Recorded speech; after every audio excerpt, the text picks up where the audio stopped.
Bullet Park, c'est le titre du spectacle. C'est un roman qu'on a adapté pour le théâtre de John Cheever. John Cheever, c'est un écrivain américain d'après-guerre. Il pourrait ressembler à Raymond Carver, en plus drôle. Il décrit, il dépeint l'Amérique d'après-guerre, au moment où on est en pleine guerre froide aussi. Enfin, les gens ont peur et paradoxalement, c'est une période où les gens vont se mettre à consommer. Donc c'était intéressant de voir qu'il y avait un lien entre la peur de mourir et la naissance de la consommation. En même temps que naît cette société de consommation, naissent les banlieues pavillonnaires américaines. Et John Cheever va écrire à partir de ça. Et l'histoire de Bullet Park, en 2 mots, tu me dis si je me trompe, c'est l'histoire d'un couple, la famille Nails, qui habite donc dans cette banlieue. Tout va bien, c'est une famille américaine ordinaire, de classe moyenne, hein, c'est l'avènement de la classe moyenne aussi. Et voilà, tout va bien, l'économie est prospère, on a tout ce dont on a envie, on peut acheter tout ce dont on a envie.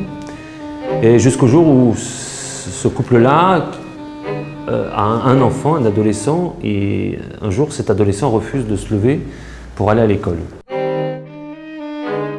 Et c'est à partir de là que cette machine qu'on pensait bien huilée va commencer à grincer, puisqu'on va s'apercevoir que cet enfant, cet adolescent, rejette la société que représentent ses parents.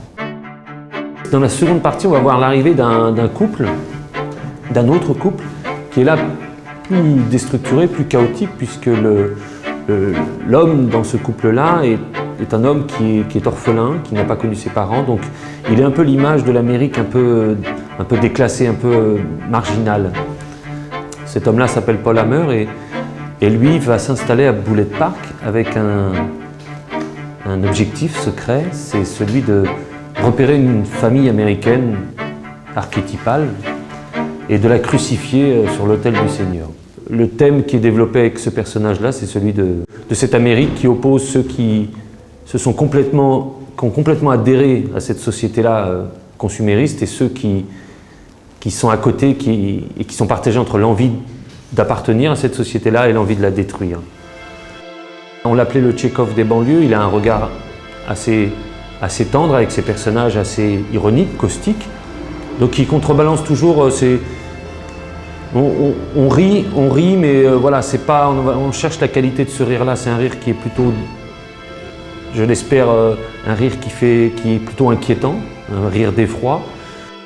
Il y a une phrase d'Hegel qui résume un peu tout ça, il dit « c'est le long dimanche de la vie qui égalise tout et qui éloigne toute idée du mal ». Voilà, ça pourrait résumer Bullet Park.